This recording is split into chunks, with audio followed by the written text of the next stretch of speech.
નમસ્કાર, મારું નામ કૃષ્ણા છે અને જેવી રીતે એપ્સ્ટીન ફાઇલ યુએસ છે એમાં રિલીઝ કરવામાં આવી છે અને ત્યાં જે લોકો છે એ જોડાયેલા છે એના વિશે અને એમના જે કૃત્યો છે દુષ્કર્મો એના વિશે આપણે બધાને જાણવા મળ્યું છે. અને હવે તમારે અને મારે એમ જાણી લેવું જોઈએ કે જે બહુ સારા દેખાડે છે અને જે ધર્મમાં બહુ માને છે અને જે લોકો એવું દેખાડે છે કે અમે તો બહુ સારા છીએ, બહુ જ્ઞાની છીએ, બહુ મહાન છીએ અને આમને તેમ, તો એ સારા હોય એવું જરૂરી નથી. અને જે બહુ પૈસાવાળા છે અને બહુ સારું કામ કરે છે એ એમના મનની જે માનસિકતા છે એ સારી હોય એવું માની લેવું જરૂરી નથી. અને હવે આપણે ભારત દેશની વાત કરીએ કે ભારત દેશમાં ઘણી બધી એવી એપ્સ્ટીન ફાઇલ્સ છે જે કોઈ દિવસ ખુલી નથી અને જેના વિશે કોઈ દિવસ વાત કરવામાં નથી આવી. અને એમાં સ્ત્રીઓ છે એ ક્યાંય ભાઈ સેફ નથી. એ ભારત હોય કે કોઈ વર્લ્ડ છે એના ખૂણામાં હોય, સ્ત્રી છે એ ક્યારેય કોઈ દિવસ સેફ નથી. અને એની લડાઈ છે એ જ્યાં સુધી એ મરશે નહીં ત્યાં સુધી એને એકલીને લડતી જ રહેવી પડશે.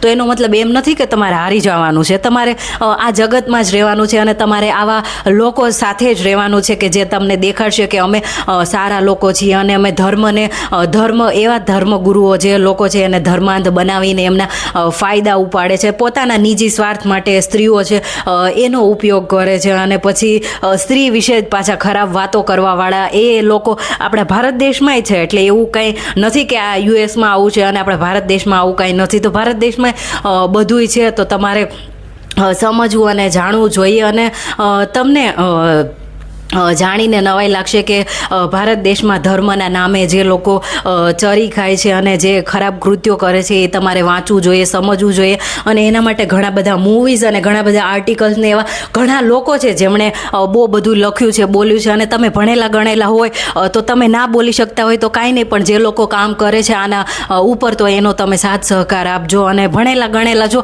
એનો થોડોક ઉપયોગ કરજો કે તમે આવા ધર્માંધ ના બની જતા. અને જે છોકરીઓ છે એને ખરાબ રીતે ટ્રીટ કરવામાં આવે છે એવું બધું ઘણું બધું જે છે એના વિશે તમારે જાણવું અને સમજવું જોઈએ.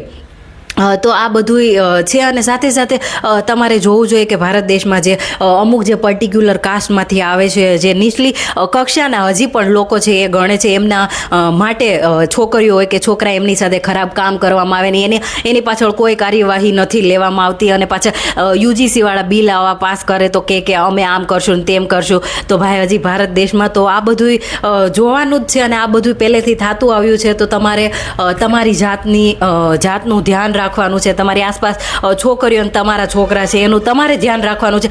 બાકી જે તમને સારા દેખાય છે એ જરાય સારા નથી. અને સમાજમાં આપણા ભારત દેશમાં એવા લોકો છે જે સારા પોલિટિશિયન, સારા હીરોઝ છે, સારા એક્ટર એક્ટ્રેસ છે અને સારા કામ કરે છે. એ પણ તમે એમના વિશે વાંચો અને સમજો તો તમને થશે કે ભાઈ થઈ ગયું, આ લોકો આવા હશે. તો તમે જાણજો અને સમજજો. ધન્યવાદ.